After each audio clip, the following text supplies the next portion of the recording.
Das meiste Leid in unserem Leben entsteht nicht dadurch, dass etwas geschieht. Es entsteht durch die Art, wie wir auf das, was geschieht, schauen. Viele Menschen leben in einem unsichtbaren Muster gefangen, ohne es wirklich zu bemerken. Ein Muster, das so tief in unserem Denken verankert ist, dass wir es schon fast für selbstverständlich halten. Für den Moment wollen wir es wenn dann nennen. Wenn ich dieses Ziel erreicht habe, dann werde ich endlich glücklich sein. Wenn ich die richtige Beziehung gefunden habe, dann werde ich ganz sein. Wenn ich genug Geld habe, genug Anerkennung bekomme, genug Sicherheit aufgebaut habe, dann kann ich endlich loslassen. Dann kann ich endlich leben, dann kann ich endlich ruhig werden. Dann kann ich endlich ankommen bei mir. Es klingt zunächst vernünftig. Es klingt planbar. Ja, sogar erwachsen.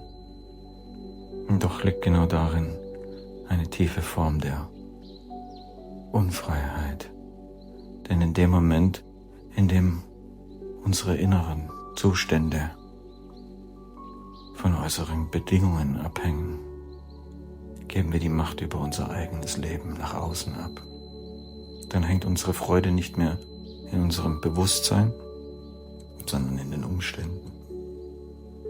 Dann hängt unser Frieden nicht mehr von unserer inneren Haltung ab, sondern davon, ob die Welt sich so verhält, wie wir es gerne hätten. Und genau dort beginnt das Gefängnis. Nicht sichtbar, nicht laut, nicht dramatisch, aber wirksam. Denn plötzlich leben wir nicht mehr wirklich in unserem Leben. Wir leben in einer Projektion, einer Vorstellung, einer Erwartung, in einer Zukunft, die uns Erlösung verspricht, wenn dann es eintritt. Und während wir uns innerlich nach vorne lehnen, während wir warten, hoffen, planen und kämpfen und kontrollieren wollen, was geschieht, entsteht etwas sehr Entscheidendes. Wir verlieren die Gegenwart. Wir verlieren den einzigen Ort, an dem Leben tatsächlich stattfindet. Denn das Leben geschieht nie später. Es geschieht immer jetzt. Es geschieht in diesem Atemzug, in diesem Augenblick, in diesem Moment der Stille, in dem, was gerade ist. Und doch sind viele Menschen selten wirklich hier. Der Körper ist hier. Der Kalender ist sogar im Hier. Die Verpflichtungen, die wir haben, sind im Hier. Aber das Bewusstsein scheint ständig woanders zu sein.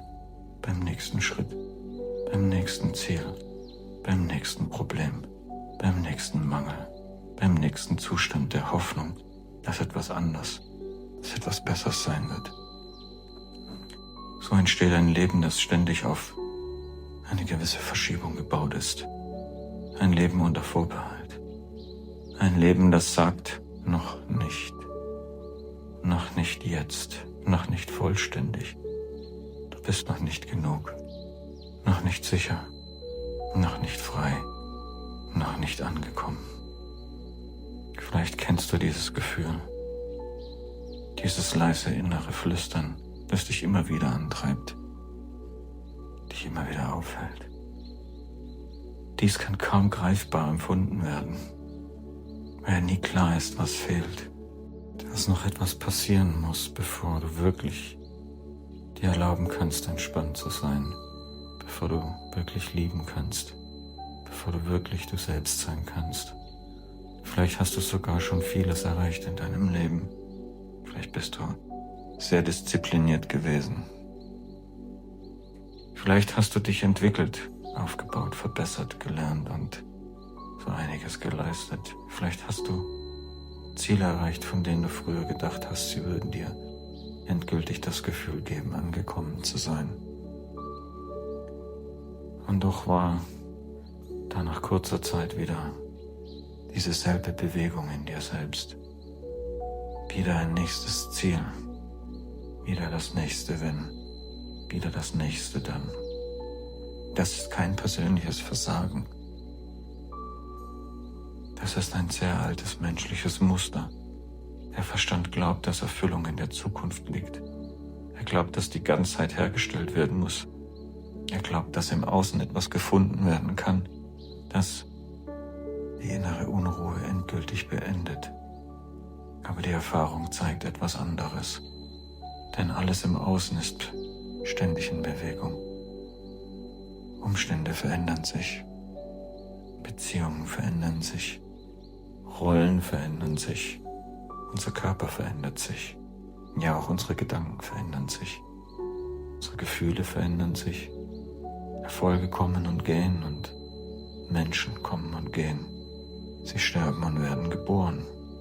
Sicherheit entsteht und zerfällt im selben Moment wieder. Selbst das, woran wir uns heute festhalten, kann morgen schon wieder ganz anders sein. Denn das Leben ist in Bewegung. Es ist ein Fluss, ein Wandel. Es ist ein Werden und Vergehen. Wir suchen Dauer in einer Welt, die sich ständig bewegt. Wir suchen absolute Kontrolle im Dasein, das sich überhaupt gar nicht kontrollieren lässt. Wir suchen endgültige Sicherheit in etwas, das lebendig ist, das sich bewegt.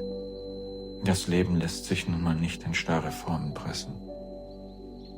Der Arme zeigt das Festhalten auf genau das Leid, das wir versuchen zu vermeiden. Nicht, weil Wünsche falsch wären, nicht, weil Ziele falsch wären, nicht, weil Gestaltung falsch wäre, sondern weil wir ihnen eine Macht geben, die sie überhaupt gar nicht haben. Wir machen aus ihnen eine Bedingung für unser Sein. Wir sagen nicht einfach, ich wünsche mir das, sondern wir sagen innerlich, erst wenn ich das habe, das erreicht habe, kann ich mich tatsächlich vollständig fühlen. Und damit beginnt die Abhängigkeit. In vielen Traditionen der Weisheit wurden wir auf verschiedensten Wegen genau darauf hingewiesen, dass der Mensch dazu neigt, sich in Erscheinungen zu verlieren und in Vorstellungen zu verlieben, Bilder der Zukunft, ständig auf der Jagd nach einem Zustand, der ihn retten soll. Und dabei übersieht er oft, was schon längst da ist. Nicht spektakulär, nicht laut, vielleicht nicht glamourös, aber die Gegenwart ist wunderbar, auch wenn sie unscheinbar erscheinen mag. Deshalb übersehen wir sie oft. Sie kündigt sich nicht unbedingt immer in großen Formen an. Und sie macht auch keine Versprechungen. Sie verkauft keine Visionen. Sie sagt auch nicht gleich, wirst du vollständig sein. Sie sagt nur, hier bin ich. Und für den Verstand ist das oft einfach zu wenig. Er will ständig Bewegung, Verbesserung, Vergleiche, Fortschritte. Ja, er will Beweise. Aber das Herz, das stille Bewusstsein, die tiefe Innere in uns erkennt ständig etwas anderes. Sie erkennt, dass das Leben im Grunde nie woanders war. Nicht in der Vorstellung von morgen, nicht in der Erinnerung von gestern, nicht im perfekten Bild von uns selbst, sondern hier. Vielleicht ist das einer der schwierigsten Schritte überhaupt, zu begreifen, dass Erfüllung nicht zwangsläufig das Erlebnis eines erreichten Zustandes ist, sondern die Qualität einer anderen Beziehung zum gegenwärtigen Moment, zu dem, was ist. Das heißt nicht, dass wir keine Ziele haben sollen. Es heißt nicht, dass wir passiv werden sollen. Das heißt nicht, dass wir alles aufgeben sollen, was wir vorhaben. Nein, es bedeutet etwas viel Tieferes, viel Feineres. Du darfst handeln, ohne dich innerlich von den Erlebnissen abhängig zu machen. Du darfst gestalten, ohne dich in Zukunftsbilder zu verlieren und dich daran zu ketten. Du darfst wünschen, ohne dich im Wunsch zu verlieren.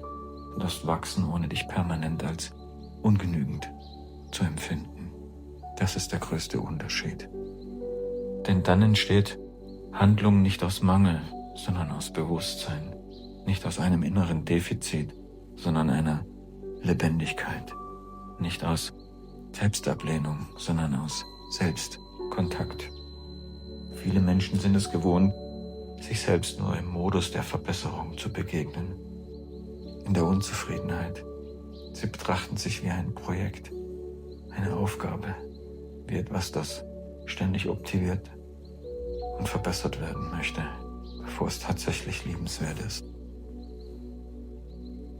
Aber was geschieht, wenn ein Mensch sich selbst nur noch als Baustelle betrachtet und erlebt? Er verliert den Kontakt zu seiner Würde, zu seinem gegenwärtigen Zustand, zu seinem Sein. Er ist nicht mehr, was er wirklich ist. Und er sieht nicht mehr, was bereits da ist. Er spürt nicht mehr, was bereits lebendig ist. Und er erkennt nicht mehr, dass auch im Unfertigen etwas Wunderbares liegen kann. Jedes Kind, jeder Welpe, jede Pflanze ist nicht erst in dem Zustand vollkommen, in dem sie oder es aufblüht, sondern meist im Kleinen.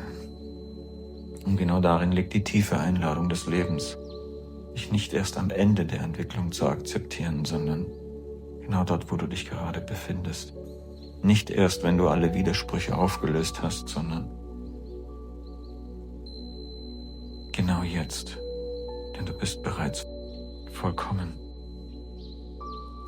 Nicht erst, wenn du nicht mehr zweifelst, nicht erst, wenn du immer klar, immer stark und immer zentriert bist, sondern in diesem Moment mit deinem ganzen Sein, deinem ganzen Werden, deiner ganzen Offenheit, deiner Unvollkommenheit, deinem inneren Chaos, deiner Sehnsucht, mit deinen Brüchen, mit deinem tastenden Weg nach vorne. Denn nur darum geht es. Vielleicht braucht es genau diesen Blick, um aus dem Wenn-Dann-Gefängnis herauszutreten. Denn wenn du sagst, wenn dann, wenn du dir erst später erlauben kannst, vollkommen zu sein, dann wirst du es nicht schaffen. Denn die Gegenwart sagt, hier bin ich, erlaub dir jetzt. Auch wenn dein Bewusstsein sagt noch nicht. Die Gegenwart ist immer hier, immer präsent. Und vielleicht liegt genau darin eine Form von innerer Freiheit, die nicht von äußeren Umständen gestohlen werden kann, auch nicht erzeugt. Solange dein innerer Frieden davon abhängt, dass die Welt sich richtig verhält, bleibst du verletzlich. Auf eine Art und Weise, die nie enden wird. Denn die Welt ist nicht dafür gemacht, deinen inneren Bedingungen zu entsprechen. Aber wenn du lernst, dich mit der Gegenwart zu vereinen, zu verbinden, ohne sie sofort verändern zu wollen, entsteht etwas Neues. Nicht Resignation, nicht Gleichgültigkeit, sondern eine stille Kraft. Eine Kraft, die nicht aus Anspannung kommt, eine Klarheit, die nicht aus Kontrolle entsteht, eine Tiefe, die nicht auf äußere Bedingungen warten muss. Achtsamkeit ist in diesem Zusammenhang nicht einfach nur eine Technik, nein. Sie ist die Rückkehr zu dir selbst. Eine Rückkehr in einen Raum, in dem du wieder wahrgenommen werden kannst.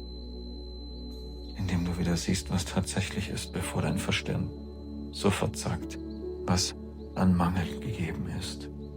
Wenn du wirklich innehältst, dann bemerkst du vielleicht zuerst die Unruhe, die Gewohnheit, wieder weiter zu denken, weiter zu planen, weiter zu urteilen. Doch wenn du nicht sofort wieder mitgehst, wenn du für diesen Moment einfach bleibst, ohne dich selbst zu verlieren, dann kannst du etwas in dir öffnen. Du hörst vielleicht wieder deinen Atem, spürst vielleicht wieder deinen Körper. Du Du bemerkst vielleicht wieder das Licht, ein Geräusch, den Boden unter deinen Füßen, die Temperatur der Luft, die Stille zwischen deinen Gedanken. Und plötzlich wird deutlich, dass das Leben die ganze Zeit da war. Es war nur übertönt, überlagert von Erwartungen, von Bewertung, einem inneren Druck, von der Vorstellung, jetzt woanders sein zu müssen. Eine der tiefsten Illusionen des Menschen ist vielleicht die Annahme, dass das Gewöhnliche nie genug sein kann. Doch das Gewöhnliche ist der Ort des Lebens.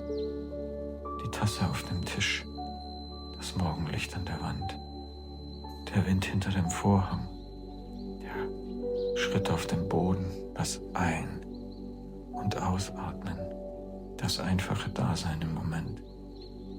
Und wenn wir nur noch auf das Äußerliche warten, verpassen wir das, was wirklich um uns geschieht.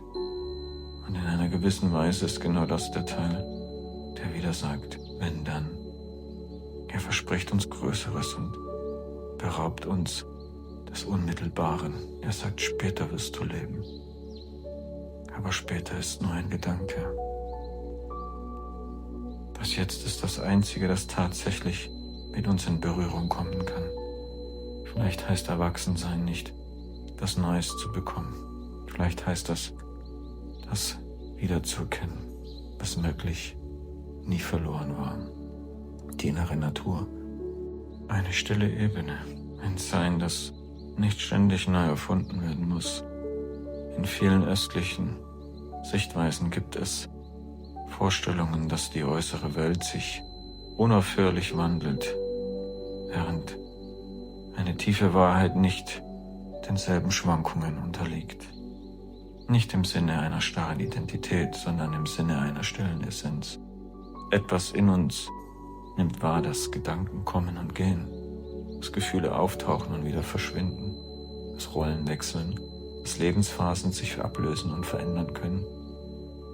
Und doch bleibt diese Wahrheit selbst auf eine seltsame Art und Weise eine ganze Zeit lang stille und verborgen, bis wir diese in die Gegenwart lassen. Vielleicht ist das genau der Punkt, an dem wir aufhören, uns ausschließlich mit den Wellen zu verwechseln. Du bist nicht nur die Bewegung der Oberfläche, du bist auch der Raum, in dem die Bewegung erscheint. Du bist nicht nur die Geschichte, die du über dein Leben erzählst, du bist auch das Bewusstsein, das diese Geschichte beobachtet hat und es verstehen kann. Du bist nicht nur der Mangel, nein, denn der Verstand hält uns das ständig vor Augen. Du bist auch die Präsenz in diesem Mangel, der ihn feststellt und ihn berechnet. Und je mehr du dich damit verbindest, dass du in der Gegenwart bist, desto weniger muss die Außenwelt deine Vollständigkeit in Frage stellen, umso weniger musst du beweisen. Denn wird Erfolg erst wieder zu etwas Schönem, aber nicht mehr etwas, das uns retten wird. Dann wird eine Beziehung zu etwas Wertvollen, aber nicht mehr zu einem Ersatz für eine Verbindung zu uns selbst. Dann wird Entwicklung zu einem Ausdruck des Lebens, aber nicht mehr zu einer Flucht vor dem jetzigen Moment. Das ist eine andere Qualität des Daseins. Sie ist leise, aber wahrhaftig. Sie nimmt dir nicht die Menschlichkeit. Im Gegenteil, sie erlaubt sie dir erst. Dadurch wirst du wirklich menschlich. Mit allem, was dazugehört. Mit Freude und Angst, Klarheit und Zweifel, Ordnung und Chaos, Nähe und Distanz, mit Kraft und Verletzlichkeit. Vielleicht muss man tatsächlich noch Chaos in sich tragen können, um etwas Lebendiges gebären zu lassen. Nicht, weil Chaos romantisch wäre, sondern weil das Leben einfach nicht steril ist. Es bewegt sich, es bricht auf, es ordnet sich neu. Es kennt Übergänge, nicht nur feste, fertige Zustände. Also wenn du wartest, bis alles vollkommen und klar ist, bevor du dir erlaubst zu leben, dann wirst du vielleicht viel zu lange warten. Wenn du wartest, bist du immer noch gefangen. Du musst nicht völlig angstfrei sein, bevor du dich öffnest. Denn sonst wirst du dich vielleicht nie öffnen und das Leben verpassen. Wenn du wartest, bis du sicher bist, bevor du vertraust, dann wird Vertrauen immer eine Theorie bleiben. Das Leben beginnt nicht erst nach der vollständigen Kontrolle darüber. Das Leben beginnt dort, wo du trotz Ungewissheit gegenwärtig sein kannst. Dort, wo du nicht mehr nur fragst, wie komme ich endlich irgendwo an, sondern wie bin ich mit dem, was jetzt ist, verbunden und da. Und diese Frage verändert tatsächlich alles. Denn sie holt dich aus der Jagd zurück in die Beziehung mit deren Leben und dir. Die Beziehung zu dir selbst, zum Moment, zum Körper, zum Atmen, ja zum Leben. Und aus dieser Beziehung kann eine Form von Liebe entstehen, die nichts mehr erzwingen muss. Selbstliebe ist in diesem Zusammenhang nicht nur eine Selbstbespiegelung. Sie ist auch nicht bloß ein angenehmes Gefühl, nein. Selbstliebe ist die Fähigkeit, dir zu begegnen, ohne dich permanent unter Bedingungen zu stellen, ohne dir innerlich zu sagen, ich bin erst wertvoll, wenn. Ich bin erst liebenswert, wenn. Ich bin erst richtig, wenn. Nein, Selbstliebe beginnt dort, wo diese Sätze keine Macht mehr haben. Wo du dich ansiehst und nicht nur siehst, was noch fehlt, sondern auch, was schon da ist. Wo du aufhörst, dich ausschließlich durch Defizite zu definieren. Wo du dich nicht mehr wie einen Fehler behandelst, der korrigiert werden muss. Dasselbe gilt auch im Blick auf das Leben selbst. So viele Menschen sind trainiert darauf, das Fehlende sofort zu erkennen. Was noch nicht da ist, was noch nicht perfekt ist, was noch nicht sicher ist, was andere schon haben, was im eigenen Leben vermeintlich noch offen bleibt. Das ist Mathematik und nicht ein Leben. Doch wer nur auf Mangel fokussiert ist, kann die Erfüllung nicht erkennen. Und Fülle bedeutet nicht, dass alles da ist. Fülle bedeutet, dass das Leben jetzt schon wirklich ist, egal wie es aussehen mag. Das ist in einem einzigen aufrichten Moment mehr Wahrheit, als die meisten Menschen tatsächlich vertragen können, und es mag Jahrzehnte des Leidens in Frage stellen. Das ist in meinen Augen Frieden. Das ist Frieden. Nicht immer an einem gewissen Ende eines erfolgreichen Weges, sondern am Anfang eines ehrlichen Inhaltes des Seins. Vielleicht ist der erste Schritt aus dem Wenn-Dann-Denken also kein äußerer Wandel. Vielleicht ist es nur dieser eine innere Satz. Du musst nicht warten, um gegenwärtig zu sein. Von dort aus kannst du vieles ändern. Nicht unbedingt sofort außen, aber in einer Art, die es dir ermöglicht, das Leben neu zu sehen. Und damit in deiner ganzen Erfahrung in Wirklichkeit endlich zu sein. Du beginnst anders zu sehen, zu fühlen, anders zu handeln. Nicht, weil plötzlich alles perfekt wurde, sondern weil du aufhörst, Perfektion zur Eintrittskarte in dein Leben zu sehen. Du atmest anders, du hörst anders, du nimmst dich und andere ganz anders wahr. Und vielleicht merkst du dann, dass das, wonach du schon so lange gesucht hast, nie vollständig außerhalb von dir lag. Vielleicht war es nicht etwas, das man besitzen kann, nicht etwas, was man erreichen kann, nicht etwas, das man erreichen kann wie ein Punkt auf einer Liste. Vielleicht war es eher eine Art des Seins, eine Art des Hier zu sein, offen, wach, unmittelbar, nicht mehr vertagt. Dann wird die Gegenwärtigkeit zur wahren Präsenz. Dann wird der Tag wieder zu einem Tag, der gelebt werden kann. Dann wirst du entdecken, was es immer war, der einzige Ort, an dem du wirklich leben kannst. Und vielleicht genügt es für heute genau das zu erinnern. Nicht morgen, nicht später, nicht wenn alles geklärt ist. Jetzt, hier, in diesem Atemzug, in diesem Körper, in diesem unvollkommenen, lebendigen, wirklichen Moment. Denn vielleicht beginnt Erfüllung nicht dort, wo endlich alles so ist, wie wir es geplant haben. Vielleicht beginnt sie dort, wo du aufhörst, dein Leben an Bedingungen zu knüpfen und dich stattdessen dem öffnest, was schon da ist. Stille, Einfachheit, Lebendigkeit, dem Jetzt, dem Hier und dem Einzigen, was tatsächlich ist.